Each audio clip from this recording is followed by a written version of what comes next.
Hello friends, English language corridor के आज 8वें दिन का जो हमारी ये वीडियो है, 8वां दिन है। और इस वीडियो में हम सीखेंगे कि सिंपल सेंटेंस क्या होता है और इसको कैसे प्रयोग किया जाता है। जैसे आप बहुत सी बार अपनी हैबिट को, अपनी आदत को बताना चाहते हैं कि आप क्या करते हैं, ये अर्थात ये आप नहीं बता रहे हैं कि इस समय आप क्या कर रहे हैं, बल्कि आप अपनी हैबिट को बताते हैं। किसी भी आदमी की हैबिट को बताने के लिए, जो या यूं कह लीजिए कि जो कुछ दिनों में रिपीट होती है, उसको बताने के लिए आप बहुत सी बातें कहना चाहते हैं। जैसे मैं खाना खाता हूं, मैं स्कूल जाता हूं, है ना, मैं फिल्में देखता हूं, मैं टीवी देखता हूं, मैं मोबाइल देखता हूं, मैं पढ़ता हूं, मैं लिखता हूं। तो ये सारी इस तरीके की जो चीजें हैं, इसी को सिंपल सेंटेंस में रखा जाता है। तो इसी को हम देखेंगे, ये प्रेजेंट सिंपल टेंस जो है आसान तरीके से हम सीखेंगे। इसमें कुछ वाक्य में जो मैंने रिपीट कर दिया है और इसी को आज हम यहाँ सीखेंगे। सबसे आसान और जरूरी टेंस प्रेजेंट सिंपल टेंस, वो भी बिल्कुल आसान हिंदी में आज हम यहाँ सीख ले रहे हैं। देखिए, बात जो की जाती है, इंग्लिश में बात की जाती है, बेसिकली जो सबसे ज्यादा बात की जाती है वो एक्सप्रेशन जो दिए जाते हैं वो पास्ट इंडेफिनिट टेंस में दिए जाते हैं। वो अभी आगे आएगा, क्योंकि पहले उसको मैं यहाँ नहीं बताना चाहता। और दूसरे नंबर पर जो सबसे ज्यादा सेंटेंसेस यूज होते हैं वो यही है, सिंपल प्रेजेंट टेंस। बहुत बार हम इसी टेंस में प्रयोग करते हैं। इस पे मैं वीडियोस बनाने के मूड में हूं। सारे टेंस के बेस पर मैं कुछ वीडियोस बनाऊंगा जो आपको डील करूंगा, तो उसको देखिएगा। तो यहाँ पे सबसे पहले देख लीजिए, सबसे पहले जान लीजिए कि what is present simple tense. ये what is present simple tense क्या है? इसे प्रेजेंट इंडेफिनिट टेंस भी कहा जाता है। तो इसमें जो है, इसका जो मेन ये है, जैसे मैं इसमें क्या होता है मैं अभी बता चुका हूं, फिर एक बार आप इसको रिपीट कर लीजिए। जैसे जब कोई काम हर दिन होता है, या किसी काम की आदत होती है, या सच को बताता है, ये यूनिवर्सल ट्रूथ को भी बताता है, ये सच को भी बताता है, रिपीट करता है, तो इसी को इसमें लिखा जाता है प्रेजेंट सिंपल टेंस में या प्रेजेंट इंडेफिनिट टेंस में लिखा जाता है। देखिए, अब ये जो है आदत, इस वर्ड पे ज्यादा ध्यान दीजिएगा। आदत, ये आदत क्या है, इस पर बहुत ज्यादा आपको ध्यान देना है। आदत क्या होती है? जैसे कुछ चीजों की जो हैबिट होती है वो कभी तो बार बार होती है, एक ही दिन में सैकड़ों बार वो होती है ना। और कुछ चीजें होती हैं वो एक दिन या 2 दिन के बाद होती हैं, या 2 घंटे के बाद आप उसको करते हैं। जैसे अगर कोई आदमी है, चाय पीता है, तो चाय 2 घंटे के बाद पीता है, 4 घंटे के बाद पीता है, 6 घंटे के बाद पीता है, तो ये उसकी आदत है। या वो सुबह में चाय पीता है, फिर शाम को चाय पीता है, या वो सिर्फ शाम को चाय पीता है या सुबह में चाय पीता है, तो ये उसकी हैबिट है। लेकिन कुछ ऐसी भी घटनाएं हैं जो सालों के बाद होती हैं। जैसे सूर्य में ग्रहण लगना, चांद में ग्रहण लगना, तो कभी 6 महीने के बाद, कभी 1 साल के बाद, कभी 2 साल के बाद। या कुछ ऐसे इंसिडेंट्स होते हैं, जो कुछ ऐसे जो घटनाएं होती हैं जो घटित होती हैं कुछ सालों के बाद। या कुछ ऐसी चीजें होती हैं, या सेलिब्रेशन होता है जिसको हम बहुत सालों के बाद मनाते हैं। जैसे अभी आप लोगों ने महाकुंभ देखा था, तो वो 12 साल के बाद लगता है, तो जो है वो 12 साल के बाद आता है, तो ये हैबिट में जोड़ा जाता है। तो उसी तरीके के सेंटेंसेस को हम लोग यहाँ पे बोलेंगे और सीखेंगे। सबसे पहला सेंटेंस मैं यहाँ पे बता दे रहा हूं, आई गो टू स्कूल, मैं स्कूल जाता हूं। ये आज की इस वक्त मैं स्कूल नहीं जा रहा हूं, बल्कि ये मेरी हैबिट है, मैं स्कूल जाता हूं। शी ड्रिंक्स मिल्क, वो दूध पीती है, वो उसकी हैबिट है दूध पीने की, वो आदत है, वो दूध पीती है। यानी काम बार बार रिपीट होता है।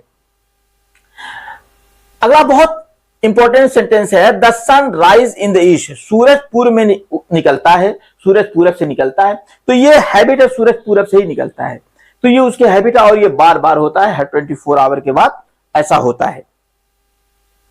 तो इसमें अब देखिए, ये जो मैंने इसको सेक्शन में बांट रखा है, मैं आपको पहले भी बता चुका हूं कि ये मैंने इसको सेक्शन में बांट रखा है। ये दूसरा सेक्शन है इसका, और इसमें अफर्मेटिव सेंटेंस। अफर्मेटिव सेंटेंस क्या होता है? जिसमें सब्जेक्ट और वर्ब की बेस फॉर्म और ऑब्जेक्ट होता है, और किसी को जो है आप स्वीकार करते हैं, इसे हिंदी में स्वीकारात्मक सेंटेंस कहा जाता है। यहां पे मैंने हिंदी नहीं लिखा है, तो इसको देख लीजिए। तो यहां पे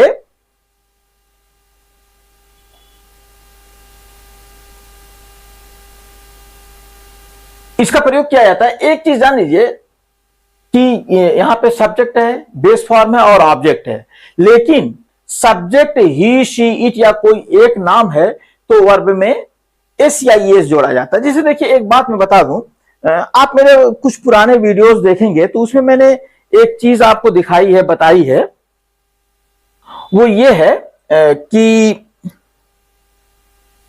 person, first person, second person, third person, ये मैंने बताया बहुत पुराने वीडियोस में वो है। अगर आप पीछे जाइएगा, सर्च कीजिएगा तो मिल जाएगा।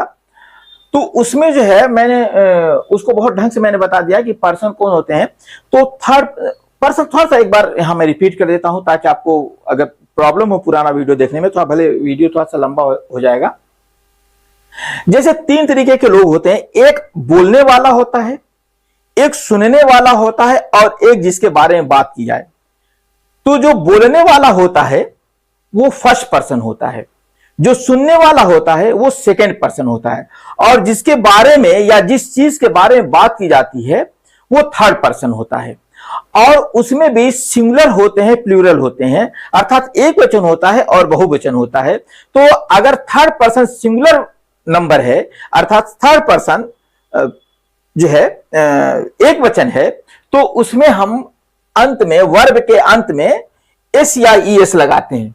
वर्ब के अंत में हम क्या करते हैं, एस या ईएस लगाते हैं। इस बात को ध्यान में रखिएगा, इस बात को बिल्कुल दिमाग में रख लीजिए कि थर्ड पर्सन होता कौन है। थर्ड पर्सन वो होता है जिसके बारे में बात की जाती है, जिस चीज के बारे में बात की जाती है उसे थर्ड पर्सन कहा जाता है। और उसी थर्ड पर्सन के बारे में जब हम बात करते हैं तो उसके अंत में एस या ईएस लगाया जाता है। अब उसमें जो आता है, सबसे पहले जो आता है, कोई भी आता है, अभी बात आ जाएगी तो आगे मैं उसको रिपीट कर दूंगा। आई ईट राइस, ये देखिए फर्स्ट पर्सन है, क्योंकि आई मैं होता है, मैं फर्स्ट पर्सन हूं। आई ईट राइस, और इसका सेंटेंस मैंने पूरा कंप्लीट कर दिया, आई ईट राइस। दूसरा यू प्ले क्रिकेट, इस सेंटेंस को मैंने पूरा कर दिया, यू प्ले क्रिकेट। नेक्स्ट है ही रीड्स बुक, देखिए ही रीड्स। अब यहीं पे देख लीजिए, इस बात को ध्यान दे लीजिए, यहां पे एस लग गया है, तो ही रीड्स अ बुक, वो किताब पढ़ता है। दूसरा शी ड्रिंक्स टी, है ना, शी टेक टी या शी सिप टी। ये मैंने एक बार आपको पहले या दूसरे वीडियो में बताया है कि ये जो इनिशियल था, बिगनर्स के लिए था, तो मैंने यहाँ पे ड्रिंक्स लगा दिया। ड्रिंक्स है नहीं, या झटके में ये लिख गया है। कभी कभी टाइप करो तो वर्ड्स आते हैं और वो टाइप हो जाते हैं, और फिर उसके बाद ये होता है हाँ भाई हो गया, लेकिन जब पढ़ाने बैठो तो चीजें आ जाती हैं, बहुत बार आ जाते हैं कि नहीं ये चीज ये है। तो आई टेक टी, तो ये होगा she takes tea, she takes tea. I take tea, she takes tea. It barks loudly, it barks loudly, जैसे ये जो है, जैसे कुत्ता होता है तो कुत्ता भूंकता है, तो ये बहुत तेज भूंकता है, जैसे कहते हैं ये बहुत तेज भूंकता है। राहुल वॉचिज टीवी, देखिए वॉचिज है ना, ये वर्ड है watches. Rahul watches TV, Rahul TV देखता है। इसी तरीके से ये देख लीजिए कि यहां पे एक बात ध्यान दीजिए, ही शी इट वाले के साथ वर्ब में एस या एस लगाया जाता है। ये बात ध्यान दीजिए, इसको मैंने आपको बहुत एक्सप्लेन कर दिया है। ये थर्ड पर्सन में एस या एस लगता है सिंगुलर नंबर में।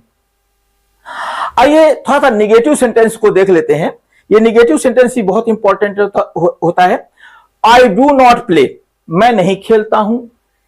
ही डज नॉट प्ले, वो नहीं खेलता है। शी डज नॉट ईट, वो नहीं खाती है। They do not go, they do not go to school, यहां पे ऑब्जेक्ट लगा दिया गया है, या सॉरी यहां पे ऑब्जेक्ट लगा दिया, दे do not eat the eggs.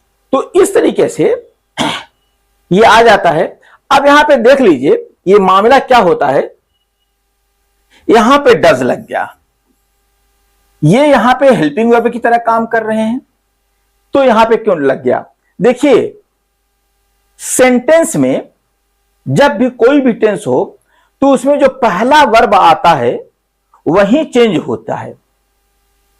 जिस भी टेंस में अगर हमको कोई जब रूप उसका चेंज करते हैं तो वर्ब में जो पहला टेंस होता है उसी में हम चेंज करते हैं, दूसरे वाले में नहीं, है ना। तो यहां पे डू आया था, डू में ईएस लग गया तो ये डज हो गया। तो ही डज नॉट प्ले, अब ये नहीं होगा ही नॉट प्लेज, ये कतई नहीं होगा he not plays, he does not play. इसी तरह शी डज नॉट ईट, वो नहीं खाती है, वो अंडा नहीं खाती है, she does not eat eggs, वो अंडे नहीं खाती है। तो ये ईट्स में नहीं लगा हुआ है बल्कि इसी डज में लग गया, ये बात ध्यान दीजिएगा, यहीं पे लग गया है। नेक्स्ट है दे डू नॉट गो। अब क्योंकि देखिए आई फर्स्ट पर्सन था, ही थर्ड पर्सन है, शी थर्ड पर्सन है, तो यहां पे एस या एस का प्रयोग हुआ है, यहां पे ईएस का प्रयोग हुआ है। और दे जो है they do not go, they do not go to school, वो लोग स्कूल नहीं जाते हैं। तो यहां पे देख लीजिए, एक आप ध्यान दे लीजिए, ही शी इट के साथ डज नॉट का प्रयोग होता है, आई यू वी दे के साथ डू नॉट का प्रयोग होता है। वर्ब हमेशा बेस फॉर्म में रहेगा, जैसे गो ईट रीड, है ना, नॉट गोज ईट्स रीड्स, ये ऊपर मैं बता चुका हूं। आइए इसी कड़ी में इसके हम सेक्शन 4 को देख लेते हैं। क्वेश्चन सेंटेंस है इसमें, ये किस तरीके से होता है, लगभग उसी तरीके से। देखिए जब क्वेश्चन सेंटेंस दो तरीके के होते हैं, एक यस ना होते हैं, यस नो होते हैं, और एक सेंटेंस जो होता है वो दूसरे टाइप का होता है जिसमें आपको पूरी बात बोलनी होती है ना। वो जब बात आएगी तो मैं बताता हूं। तो जैसे डू यू प्ले क्रिकेट, तो आप देखिए ये जो देखिए प्रेजेंट इंडेफिनिट टेंस जो होता है ना, इसमें हेल्पिंग वर्ब नहीं होता है। जैसे एक एग्जांपल देख लीजिए, जैसे यहां पे आई प्ले, ठीक है, आई प्ले, मैं खेलता हूं। तो अब जब इसका निगेटिव बनाना होगा या इंट्रोगेटिव बनाना होगा तो इसमें डू लगाया जाएगा। क्यों, होता क्या है कि यस नो क्वेश्चन, जिस क्वेश्चन का आंसर यस और नो में आता है तो उसमें हेल्पिंग वर्ब को पहले किया जाता है। तो जब भी क्वेश्चन वर्ड बनाया जाएगा, चाहे वो कैसा भी हो, तो उसमें डू डज का प्रयोग अवश्य होता है, क्योंकि उसी से पता लगता है कि ये जो है क्वेश्चन है। तो अब हमने यहां पर डू का प्रयोग करते हैं, हम लोग यहां पर डू का प्रयोग करते हैं, या do not play, I do not play. लेकिन इसी को अगर इंट्रोगेटिव बनाना हो तो do I play, do I play, क्या मैं खेलता हूं। होता क्या है, जैसे एक टेंस हम लोग अगले वीडियो में पढ़ेंगे, वहां पे समझ में आ जाएगा, लेकिन थोड़ा सा आप यहां हिंट ले लीजिए। I am playing, I am playing, मैं खेल रहा हूं, आई एम प्लेइंग, मैं खेल रहा हूं। तो अब यहां पे एम लगा हुआ है, अगर आपको इसका इंट्रोगेटिव बनाना होगा यस और नो वाला, तो आप इसको सीधे लगा देंगे ऐसे, एम आई प्लेइंग, ठीक ना। तो जब इसको आप लगा देंगे तो तुरंत ये क्वेश्चन हो जाएगा। तो ये हेल्पिंग वर्ब पहले आ गया, तो उस सेंटेंस में हेल्पिंग वर्ब नहीं था तो हमने हेल्पिंग वर्ब का प्रयोग कर लिया है, डू का। डू यू प्ले क्रिकेट, क्या तुम क्रिकेट खेलते हो। डज शी सिंग्स, क्या वो गाती है। देखिए फिर बात यही आ गई, मैंने कह दिया कि अगर पहले वर्ब आया है तो उसी को बदला जाएगा, है ना। अगला सेंटेंस है डू दे कम हियर, क्या वे लोग यहां आते हैं। फिर उसके बाद नेक्स्ट सेंटेंस देख लीजिए, डज ही स्पीक इंग्लिश, क्या वो इंग्लिश बोलती है। तो इसका भी जवाब यस नो में आंसर में आएगा, यस आई डू या आई डू नॉट, इस तरीके से सेंटेंसेस आते हैं। तो अब आ जाइए हम लोग इसके सेक्शन 5 को देख लेते हैं। जैसा ये है, repeat after me, I study every day, sentence है, ध्यान दीजिएगा, I study every day. Next है she goes to school, sorry she goes to college. We do not watch TV. Does he work in an office. They play in the evening.